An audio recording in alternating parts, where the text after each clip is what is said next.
Hello दोस्तों, आपका स्वागत है मेरे चैनल पे। और ये मेरा फेसबुक पेज है शिषपाल लक्ष्मी बिष्ट, तो इसको ज़रूर फॉलो कीजिए आप। और जिस बारे में बात मैं करना चाहता हूँ उसको आप ज़रूर अपने तरीके से उसको एक उजागर कीजिए। अच्छा, आपने हाल ही में सुना होगा 3 साल पहले अंकिता हत्याकांड हुआ था। और बहुत बड़ा ये कांड है उत्तराखंड जैसे राज्य में। इसको अभी तक जो हत्यारे हैं उन्हें अभी तक सजा क्यों नहीं मिली, पहली बात। दूसरी बात यह है कि उनकी सीबीआई जांच क्यों नहीं हुई। तीसरी बात यह है कि 3 साल बीतने के बावजूद भी वो हत्यारे अभी तक कहाँ हैं, किसी को पता है? नहीं। सॉरी। तो इसी के कारण बीजेपी, इसमें मुझे दाल में कुछ काला लगता है। और दोस्तों, इस केस को हमें सुलझाना ही पड़ेगा, नहीं तो हमारा राज्य पहले ही डूब चुका है और भी डूब जाएगा।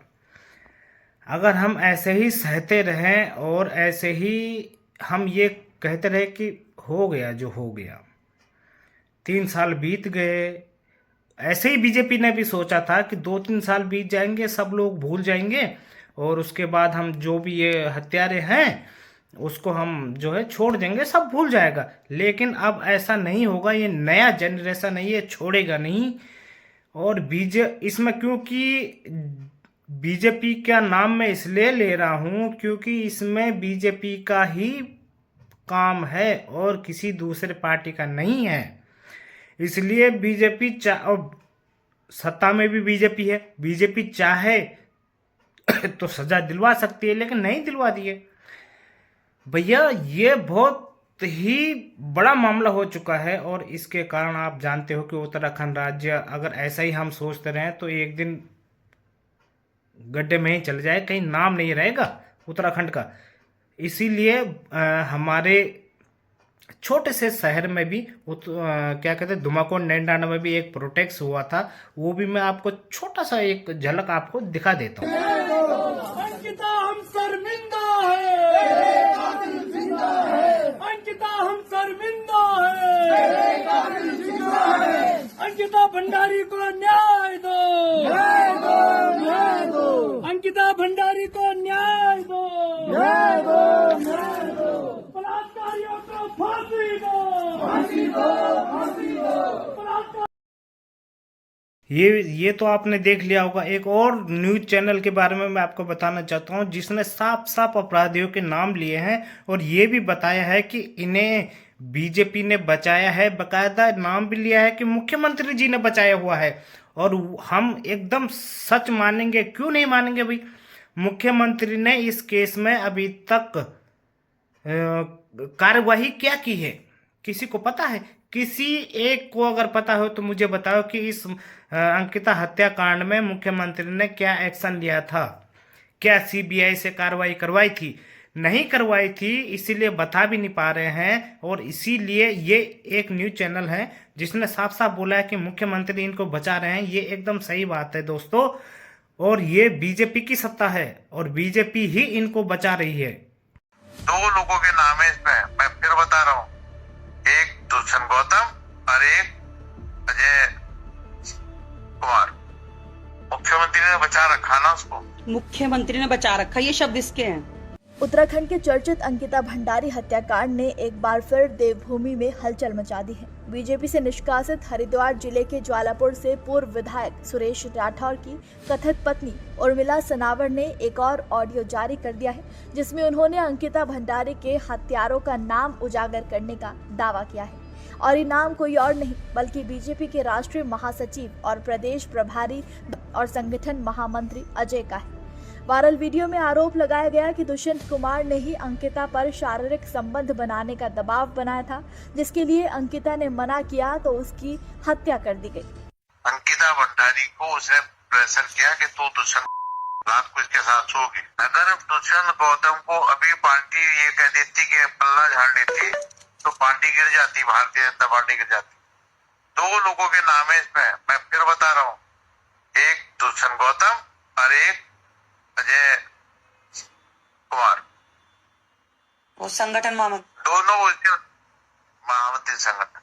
तो सीबीआई वगैरह जांच नहीं हुई, खुलासा नहीं हुआ?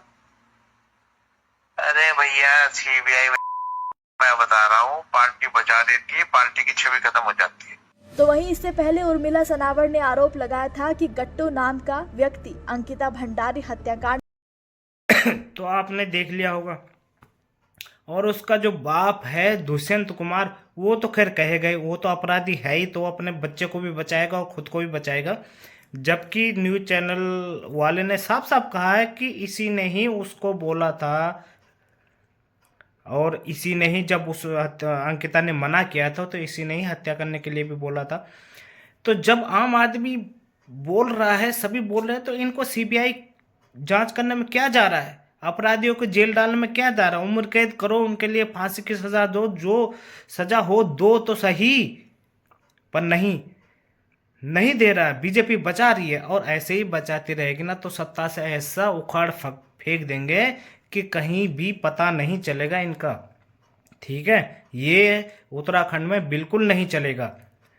इसी तरह जो है आप सब भी अंकिता हत्याकांड, जो अभी तक जिसके हत्यारे जिंदा है, आराम से ऐसे घूम रहे फिर रहे, कोई भी उनको सजा नहीं हुई, उसके लिए आप प्रोटेक्ट कीजिए, आवाज़ उठाइए। पिथौरागढ़ में भी ऐसी आवाज़ उठाई, धुमाकोट में ऐसी आवाज़ उठाई, न्यूज़ चैनल ऐसी आवाज़ उठा रहे हैं, और बहुत जगह से आवाज़ उठे। सब मैं चाहता हूँ सब जगह पूरे उत्तराखंड से आवाज़ उठे, जैसे कि ये पिथौरागढ़ से भी आवाज़ उठ रही है।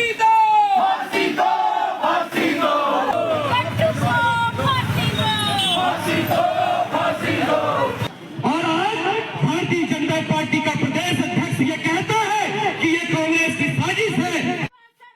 अंकिता भंडारी मर्डर केस की सीबीआई जांच कराने की मांग को लेकर उत्तराखंड आंदोलित है, आक्रोशित है, एकजुट है, आवाज लगातार बुलंद की जा रही है। पिथौरा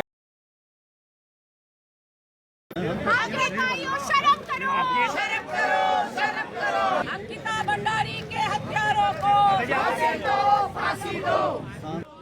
अंकिता भंडारी मर्डर केस में नए वायरल ऑडियो के आधार पर किए जा रहे दावों, आरोपियों के तौर पर गट्टू का नाम और उन तमाम पहलुओं के बीच उत्तराखंड की सियासत गर्म है। सवाल तो ठीक है, वीडियो मैं यहीं पे ख़त्म करता हूं। और दोस्तों, आप मेरा वीडियो बना के एक ही मकसद है कि पूरा उत्तराखंड से आवाज़ उठे, पूरे उत्तराखंड से।